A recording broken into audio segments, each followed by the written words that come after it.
Dá uma de Mr. M aqui agora. É muita pretensão, né? Nunca pensei em ser perfeito, mas vou correr pelo direito. Fala moçada, beleza? Bruno Formiga na área, convidando você a se inscrever no canal, tocar na notificação, dar o seu like, dar o seu dislike, sugerir temas, comentar o vídeo e compartilhar o conteúdo é o mais importante. Pega o link, se você gostou ou se não gostou, e joga no seu grupinho preferido de futebol no WhatsApp. Porque aqui é o seguinte, esta é uma versão de um Formiga Responde que na verdade vai responder a uma só pergunta e não é uma pergunta específica de um só inscrito no canal. São de vários. Muita gente ou muitos estudantes ou muitos que simplesmente só gostam de ver futebol perguntando como se estuda para um jogo, né? Como se prepara para ver um jogo de futebol. E aí tem alguns pontos, porque primeiro que depende do jogo, depende qual é o campeonato. Tem campeonato que tem muito volume de informação, tem campeonato que é muito mais difícil conseguir informação. E aí, por exemplo, no esporte interativo, eu já fiz desde a Série D até a Liga dos Campeões da Europa. Então assim, são realidades completamente diferentes, né? De jogadores mais ou menos desconhecidos, estatísticas que você tem acesso fácil ou simplesmente elas não existem. Então os estudos para esses jogos, eles são muito complexos. Agora, todos são feitos da mesma maneira, demandam normalmente o mesmo tempo e, por incrível que pareça, eu tenho muito mais cuidado e diria até medo de comentar e estudar para jogos, por exemplo, de jogos da Série C, da Série D, da Copa do Nordeste, da Série A. Por quê? Porque esses times, eles são muito mais próximos do torcedor.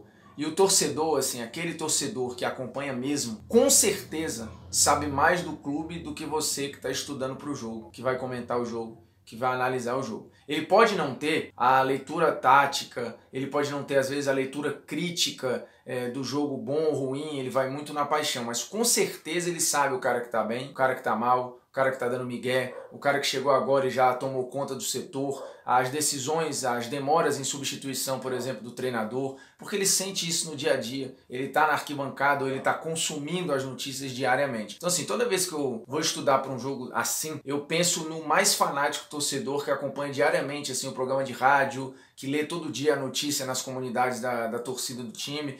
E eu imagino, cara, se eu falar qualquer bobagem, esse cara vai saber. Óbvio que sempre passa uma besteira aqui e outra ali, mas eu me preparo para minimizar essas besteiras e elas saírem o mínimo possível ou, o mundo ideal, elas não saírem. Mas volta e meia escapa. Então quando um cara às vezes está improvisado ali na lateral, por exemplo, ou quando aparentemente esse cara está ali improvisado, você precisa saber se é a primeira vez, se não é, se ele tem jogado ali corriqueiramente com aquele treinador e se tem ido bem, porque aí passa a não ser mais um improviso, né? E aí vem as etapinhas, né? O passo a passo para você se preparar para um jogo, seja ele qual for. Todo jogo tem uma história, seja da primeira fase de um campeonato de pontos corridos, seja eliminatório de um mata-mata, seja final de Copa do Mundo. Existem histórias envolvidas naquele roteiro e que você precisa saber. E aí você vai primeiro nas notícias daquele jogo, atrás das prévias daquele jogo, tentar conversar com, se for possível, com repórteres que acompanham o dia a dia daquelas equipes para tentar entender o contexto, o tamanho e a importância daquele jogo para os dois times. Porque às vezes é um jogo,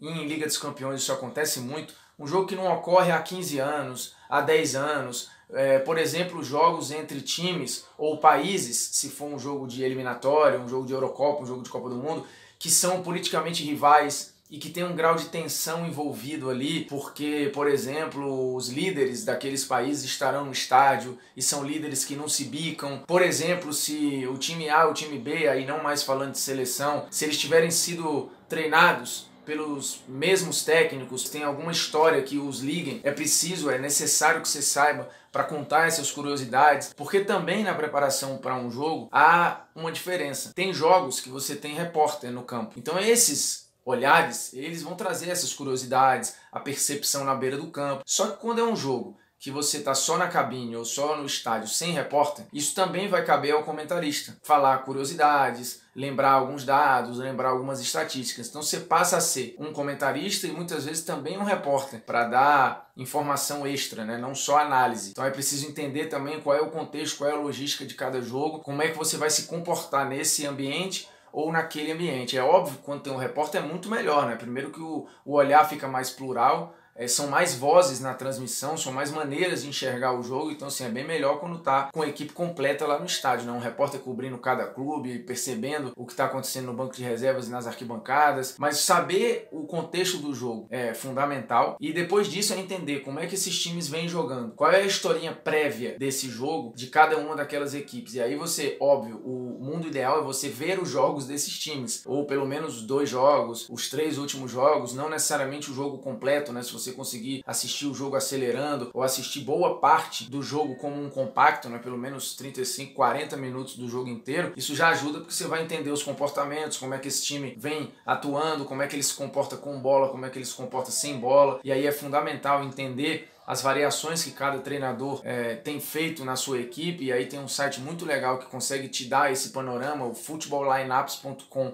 Você vai por time, ou por campeonato, ou por temporada, ou por continente, e consegue lá selecionar bonitinho, por exemplo, o Campeonato Brasileiro da Série A, e ver as formações que o Grêmio usou, ou que o Cruzeiro usou, que o Flamengo usou, a mesma coisa vale para Champions, e você tem lá a disposição do campinho, mostrando se o time jogou num 3-4-3, num 4-3-3, quem estava de um lado ou quem estava do outro. Tem as estatísticas de cada jogo para você tentar entender como é que essa equipe se comportou em números naquele jogo, né, naquele determinado jogo. E aí, obviamente, outros sites complementam isso, né? Por exemplo, o SofaScore é um site também gratuito, muito bom e fácil de acessar, em que se você clicar nos campinhos que também estão lá disponíveis, com um desenho talvez um pouco menos tático, mas está lá, quando você clica em cima do jogador, você consegue ver os dados específicos do cara. Então você consegue ver mapa de calor, onde é que ele atuou, porque uma coisa é como ele está no gráfico, a outra coisa é ver o mapa de calor e perceber onde de fato ele atuou no campo. Porque às vezes um cara começa o jogo ali na centroavância, só que o time dele foi tão empurrado para trás, que você vai ver o mapa de calor do cara, o cara atuou quase no meio campo, marcando os volantes do time adversário. Então é importante conhecer como é que os times vêm jogando, entender a historinha, o contexto, o peso, a importância daquele jogo em específico, como é que os times estão na temporada, né? E aí você vai ver os dados, os números, nos clubes internacionais isso é ainda mais fácil, porque você bota lá, por exemplo, Barcelona Season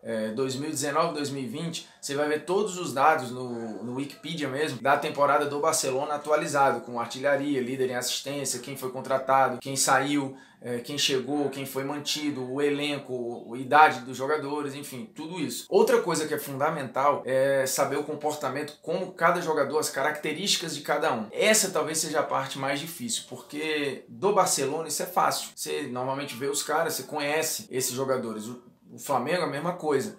Mas quando você vai fazer um jogo, por exemplo, do Dinamo de Zagreb, ou quando você vai fazer um jogo, por exemplo, como já aconteceu comigo, do Águia de Marabá, eu já fiz o jogo sim da Copa Verde, vai. Ou o jogo do Remo na Série D, ou na Série C, como já aconteceu também. Aí é mais difícil, porque assim, tem muito jogador que você não conhece. E aí qual é o bizu? Qual é o caminho? Procurar os melhores momentos do cara, que normalmente tem no YouTube, e são produzidos pelos empresários ou pelas agências desses caras. E aí às vezes você vai só pelo nome do cara, tem um gol ali, um gol acolá, e você não consegue achar. Mas tem uma outra forma, o cara tem um nome completo normalmente, né? Sei lá, Zé das Couve, não sei o que. Você pega lá, Zé das Couve, não sei o que, bota na busca do YouTube, é batata que aparece um vídeo do cara, e às vezes até com descrição em inglês, porque visa muito o mercado internacional, aparece lá, Zé das Couve, não sei o que, midfielder, que é meio campo, age, a idade, a altura e tal. E aí você clica, tem os melhores momentos. É claro que são melhores momentos. Você só vai ver recortes do cara, mas você vai entender mais ou menos a característica desse jogador. E aí você vai ver nos melhores momentos se ele é um cara que gosta de bater de longe, de fora da área, se ele tem uma boa recuperação na marcação, se ele se movimenta bem no passe, gosta de atuar mais por dentro ou por fora, se ele é um meio campista que ataca muito o espaço, chega bem à área, ou se fica um pouco mais,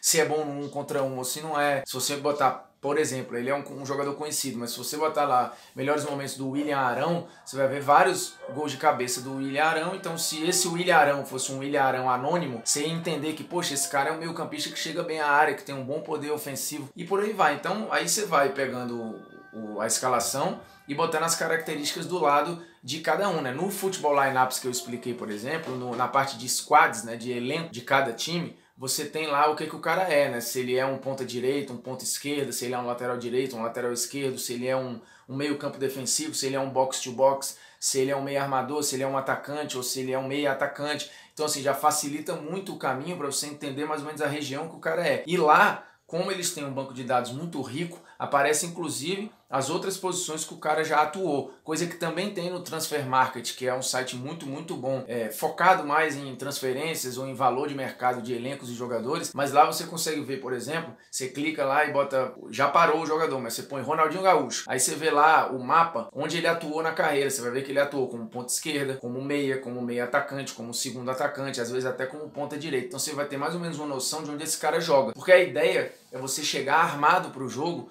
com as ferramentas para a transmissão, porque o jogo vai ter vida própria. E aí cabe você analisar com essas ferramentas que você já tem, essa vida prévia do jogo, a historinha prévia, as curiosidades, a característica dos jogadores, como os times vêm jogando, quais os objetivos no campeonato, como eles estão se comportando naquele jogo em específico. E aí é olhar para o que importa no jogo, né? Como é que a equipe se forma sem bola, é num 4-4-2 sem bola. A marcação, ela é baixa, ela é média ou ela é alta, matando a saída de bola do adversário. Assim o time se comporta sem bola. E aí, por exemplo, quando tá com a bola, como é que o time se comporta? Ele passa de um 4-4-2 para um 4-3-3, para um 4-2-3-1, enfim. Aí depende da variação e do que você vai enxergar lá. E com bola, por onde a saída é feita? É pelo primeiro volante? É pelos laterais? É numa ligação direta? Enfim, aí você vai aos poucos percebendo como cada equipe se comporta. Tem equipes que pegam o lateral, como o Flamengo faz várias vezes, e bota o lateral por dentro e deixa o ponta usando o corredor, certo? Tem outros times que deixam o lateral, de fato, fazendo o lado do campo